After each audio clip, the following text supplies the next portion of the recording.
लगभग 15 मिनट उसने कन्विंस किया, पर मैं नहीं मानी और हम लोग ने प्लान कैंसिल किया ऊपर की तरफ जाने का, जहाँ बेसरन वैली है। और हम लोग बोले कि नहीं करना है। और जब हम लोग ने कैंसिल किया, वो बंदे ने तुरंत किसी को फ़ोन लगाया और कहने लगा कि अरे नहीं भाई, वो लोग नहीं आ रहे, कैंसिल कर दे। तो मुझे थोड़ा अटपटा लगा, तो मैंने तुरंत उसको पूछा, क्या हो गया, आप किसको फ़ोन कर रहे हो? श्रीनगर पहुंचने ही वाले थे कि हम लोग को बहुत सारी एम्बुलेंस और पुलिस की गाड़ियाँ, आर्मी की गाड़ियाँ जाती हुई दिखाई पड़ी। हम लोग सोच रहे थे ये क्या है, मतलब क्यों, कुछ है क्या, कुछ गड़बड़ हुई है क्या? जो दहशत में हम लोग 3 दिन गुजारे, वो मौत से कम नहीं थे। मैंने बोला क्या हो गया? फिर उन्होंने एक न्यूज़ का मुझे इमेज भेजा कि पहलगाम में अटैक हुआ है।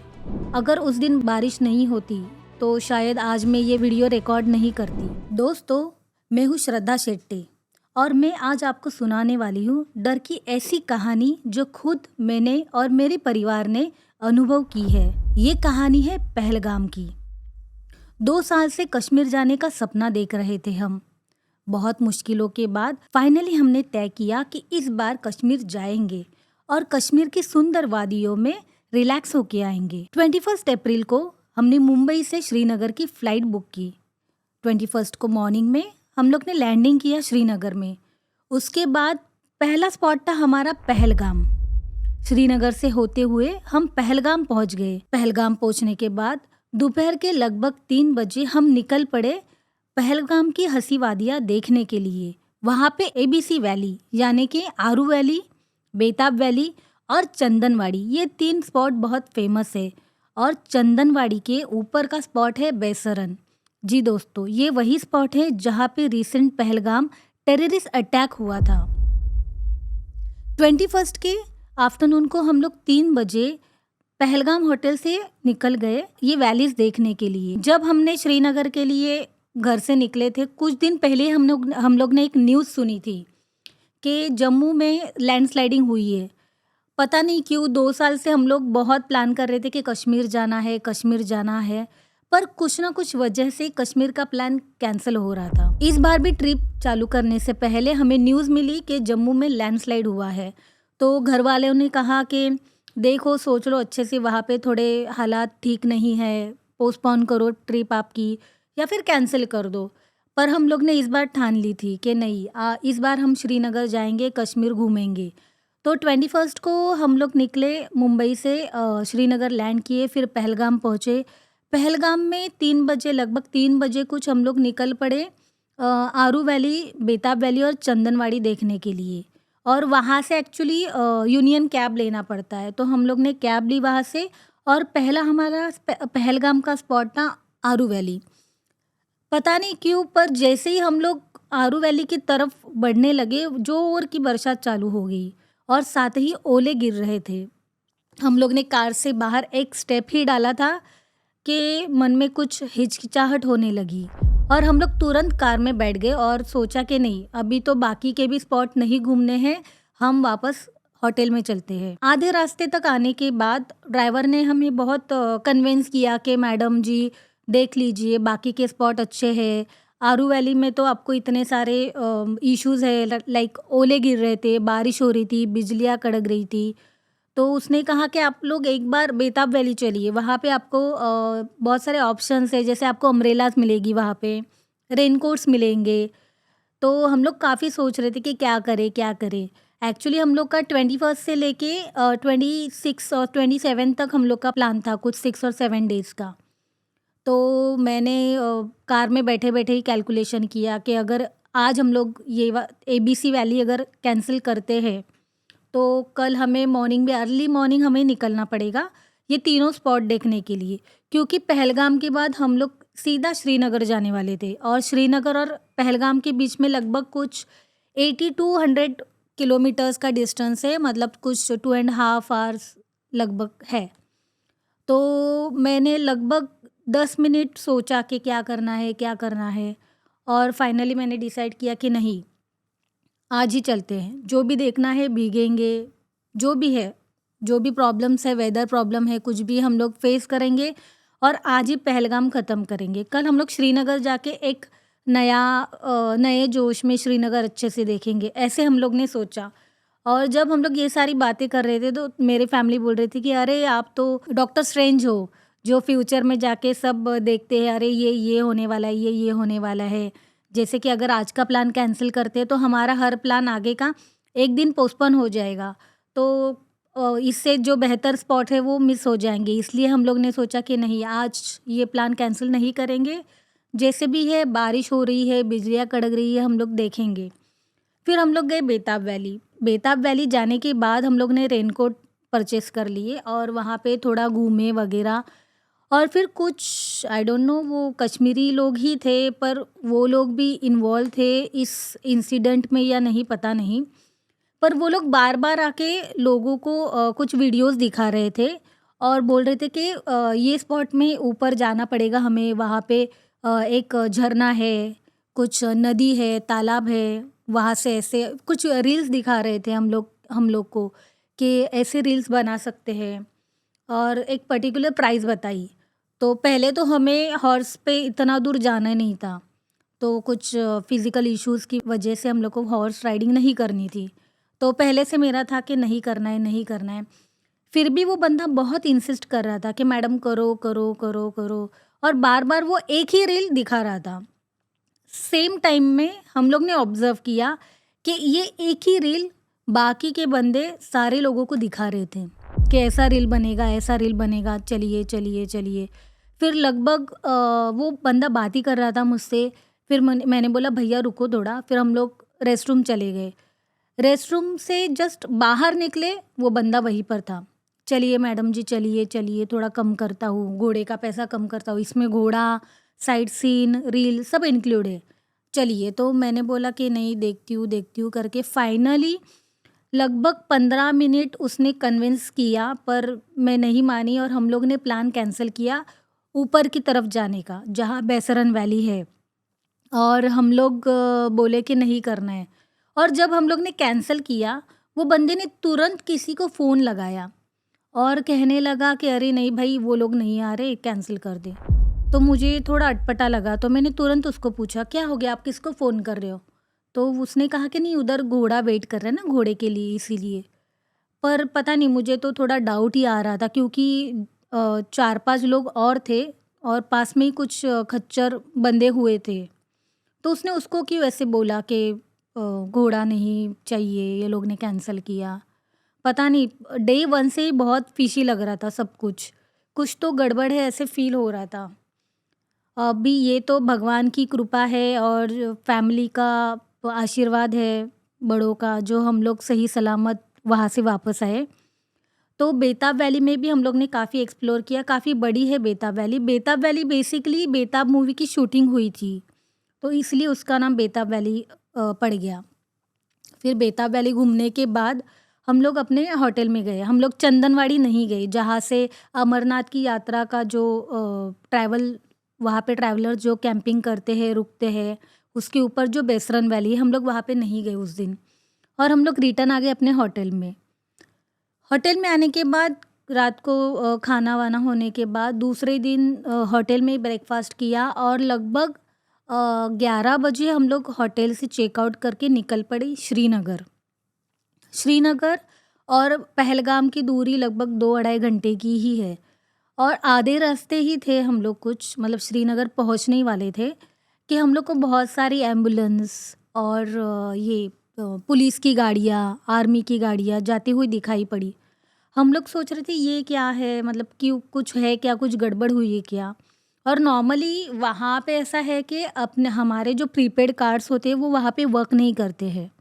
तो हम लोग ने सिर्फ़ 2 सिम कार्ड लिए थे वहाँ पे जाने के बाद और डेटा भी बंद रखा था ताकि कोई मैसेजेस ना आए, हम लोग अच्छे से एन्जॉय कर सकें।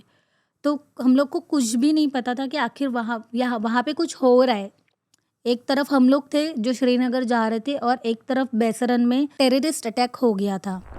हम लोग पूरी तरह से मतलब अपने ही धुन में थे, हम लोग को कुछ भी पता नहीं था कि कुछ हुआ है वहाँ पे। फिर श्रीनगर में हम लोग चश्मे शाही गए, बॉटेनिकल गार्डन गए, देन उसके बाद ट्यूलिप गार्डन गए। एशिया का बहुत बड़ा ट्यूलिप वहाँ पे ट्यूलिप फेस्टिवल होता है, वो गार्डन गए। और फिर उसके बाद एक दो और स्पॉट थे, पर हम लोग ने बोला कि नहीं, अभी हम लोग बहुत थक गए हैं, तो हम लोग ये हमारे लास्ट वाले दिन करेंगे। और फिर वहाँ से निकल के हम लोग ने हाउस बोट, डल लेक में हाउस बोट में चेक इन किया। चेक इन करने के बाद, ये सेकंड डे था हमारा। चेक इन करने के बाद फैमिलीज़ को वीडियो कॉल किए कि हम लोग पहुँच गए हैं, हम लोग यहाँ पर है, क्योंकि उस दिन थोड़ा हम लोग रिलैक्स थे। पहला दिन तो बहुत हेक्टिक हो गया था। श्रीनगर उतरना, वहाँ से पहलगाम, फिर वहाँ पे अलग-अलग वैलीज़ देखना। उसके बाद हम लोग जस्ट हाउस बोट में चेक इन करके थोड़ा चिल ही कर रहे थे। हमारा एक राइटर है विजेंद्र, उन्होंने मैसेज किया, मैडम जी आप कश्मीर गए हो क्या? मैंने बोला हाँ, क्यों? जल्दी वहाँ से निकलिए। मैंने बोला क्या हो गया? फिर उन्होंने एक न्यूज़ का मुझे इमेज भेजा कि पहलगाम में अटैक हुआ है। पहले तो हमें लगा कि नॉर्मल अटैक होगा, कुछ वहाँ पे मतलब ऐसी चीज़ें होती रहती है कश्मीर, जम्मू और श्रीनगर में, तो हम लोग नॉर्मल थे। पर एक-एक करके दोस्त, फैमिली, फ्रेंड्स, कलीग्स, बहुत सारे लोग हमें कॉन्स्टेंटली व्हाट्सएप कॉल और व्हाट्सएप मैसेजेस कर रहे थे कि कहाँ हो, कहाँ हो, कहाँ हो? और कुछ ही देर पहले मैंने पहलगाम का स्टेटस डाला था। तो सारे फैमिली वाले, दोस्त सारे डर गए थे, बार-बार कॉल्स आ रहे थे कि कहाँ हो आप लोग? ठीक तो हो ना? ठीक तो हो ना? फिर फाइनली अ, हम लोग ने यूट्यूब चालू किया और देखा, तो पहलगाम में जहाँ पे हम लोग एक दिन पहले थे, वहीं पर टेररिस्ट अटैक हुआ था और उसमें 28 निर्दोष लोगों की मौत हो गई थी। पता नहीं क्या था, पर डेस्टिनी हम लोग को बार-बार बोल रही थी कि मत जाओ, मत जाओ। कुछ ना कुछ हो रहा था हमारे साथ। जैसे 2 साल से मैं प्लान कर रही थी कि कश्मीर जाना है, पर कुछ ना कुछ वजह से ये कैंसल हो रहा था। इस बार भी पहले जम्मू में लैंडस्लाइडिंग हुई, देन बारिश। अगर उस दिन बारिश नहीं होती, तो शायद आज मैं ये वीडियो रिकॉर्ड नहीं करती। क्योंकि हम लोग ने उस दिन उस बारिश को बहुत कोसा कि क्या इतना हम लोग दूर से आए हैं, हम लोग ने ट्रेन की बजाय फ़्लाइट ली ताकि सफ़र आसान रहे, हम लोग अच्छे से एन्जॉय कर पाएँ। और यहाँ पे आके मौसम ख़राब है, ये बारिश क्यों आई है? हम लोग का मूड ख़राब करने, हम लोग ने बारिश को बहुत कोसा। वही बारिश ने हमारी एक्चुअली जान बचाई है। अगर उस दिन बारिश नहीं होते, ओले नहीं गिरते, तो हम लोग शायद आज यहाँ पे नहीं होते।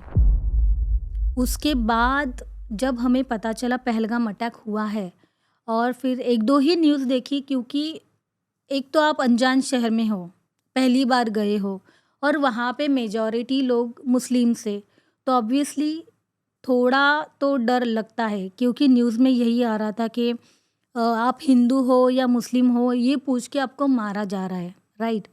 तो ऐसे सिचुएशन में आप ऑब्वियसली डर जाएँगे, और तब जब आपके साथ आपकी फैमिली हो, स्पेशली उसमें बच्चे हो, तो ये बहुत टेरिबल इंसिडेंट था, बहुत डरावना। मुझे पता है कि जिन्होंने उनके फैमिली मेंबर्स लॉस किए हैं, उनसे वो बड़ा लॉस है, पर हम में से किसी का लॉस हुआ नहीं है, कोई मरा नहीं है, फिर भी जो दहशत में हम लोग 3 दिन गुज़ारे, वो मौत से कम नहीं थे। बार-बार जब हम लोग हाउस बोट में थे डल लेक में, तो बार-बार वहाँ पे जो फ्लोटिंग शॉप्स है, जो छोटे-छोटे शिकारा में जो छोटे-छोटे शॉप्स होते हैं, जिसमें ज्वेलरी, फ्रूट सलाद, कॉफ़ी ये सब बेचते हैं। तो बार-बार वो लोग आ रहे थे और हम लोग को पूछ रहे थे कि आप कहाँ से हो? कहाँ से हो? पता नहीं उनका इंटेंशन तो वैसा था नहीं, पर ये क्वेश्चन हमें बहुत डरा रहा था कि आप कहाँ से हो? हाउस बोट में हम लोग ने 2 कमरे लिए थे, एक बच्चों के लिए और एक हमारे लिए। पर वो रात इतनी डरावनी और इतनी बड़ी थी कि ख़त्म होने का नाम ही नहीं ले रही थी।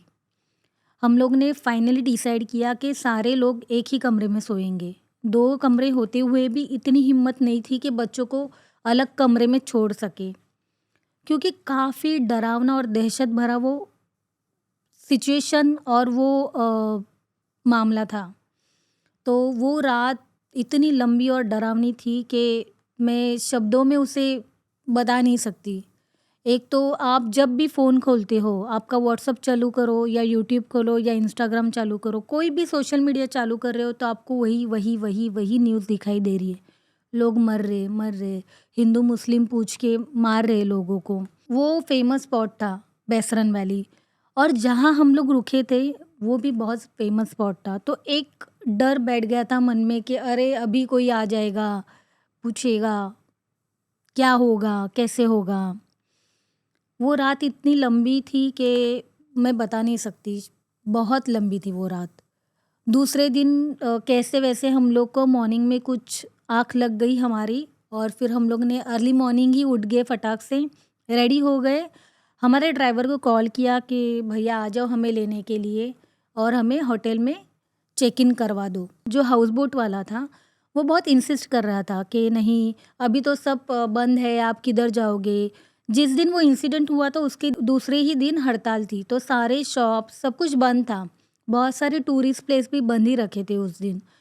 तो जो हाउस बोट वाला था वो बोलने लगा कि सब बंद है, आप जाओ मत, इधर ज़्यादा सेफ हो तो इधर ही रुक जाओ। ये जो डल लेक है इसके आजू बाजू में पूरा मिलिट्री फोर्स है, आर्मी फोर्सेस लगाई गई है, तो ये बहुत सेफ है। पर हम लोग को तो वो सेफ नहीं लग रहा था, तो हम लोग ने वहाँ से चेकआउट किया और श्रीनगर में एक हमारा होटल बुक था, वहाँ पे चेक इन किया। श्रीनगर के होटल में भी चेक इन करने के बाद पहले तो हम लोग ने होटल वाले को पूछा कि यहाँ पे कितने लोग हैं, गेस्ट कितने हैं? तो उसने कहा यहाँ पे फ़िलहाल तो 3 ही फैमिलीज़ हैं। हम लोग ने बोला ठीक है, चलो एटलीस्ट 3 फैमिली तो है। चेक इन किया होटल में, तो उस दिन पूरा नेक्स्ट डे हम लोग पूरा होटल में ही रहे। वहीं पे लंच किया और डिनर भी किया। कुछ हम लोग ने ऊनो खेला, कुछ टीवी था वहाँ पे, टीवी और वाईफ़ाई अच्छा चल रहा था भगवान की कृपा से, तो थोड़ा हम लोग बेटर फ़ील कर रहे थे। हमारा सेकंड फ्लोर पे रूम था, फिर भी इतनी दहशत बनी थी कि जब भी सर्विसिंग के लिए या पानी की बॉटल मंगाई या कुछ खाने के लिए मंगाया है, चाय कॉफ़ी या कुछ भी, तो जब भी सर्विस के लिए जो बंदा आता है वो बेल बजाता था ना, तो धड़कनें बढ़ जाती थी। कौन आ गया, कौन आ गया, कहीं वो लोग तो नहीं है। इतना डर और दहशत बैठ गई थी दिल में, बहुत। दूसरे दिन हम लोग तो होटल में ही रेस्ट किया दूसरे दिन।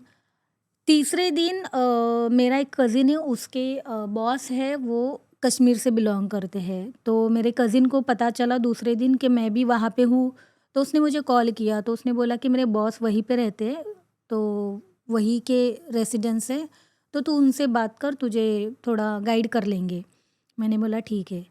तो ट्यूसडे को इंसिडेंट हुआ था, वेडनेसडे तो पूरा दिन हम लोग ने होटल में ही बिताया।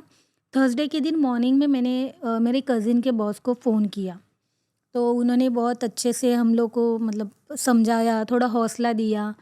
तो उन्होंने कहा कि आप गुलमर्ग घूम के आओ या सोनमर्ग जाओ, बाकी के एरिया सेफ़ है, सिर्फ पहलगाम बंद कर दिया है, तो आप जा सकते हो और मैं यहीं पे आपके होटल से हार्डली 15 मिनट्स के डिस्टेंस पर हूँ।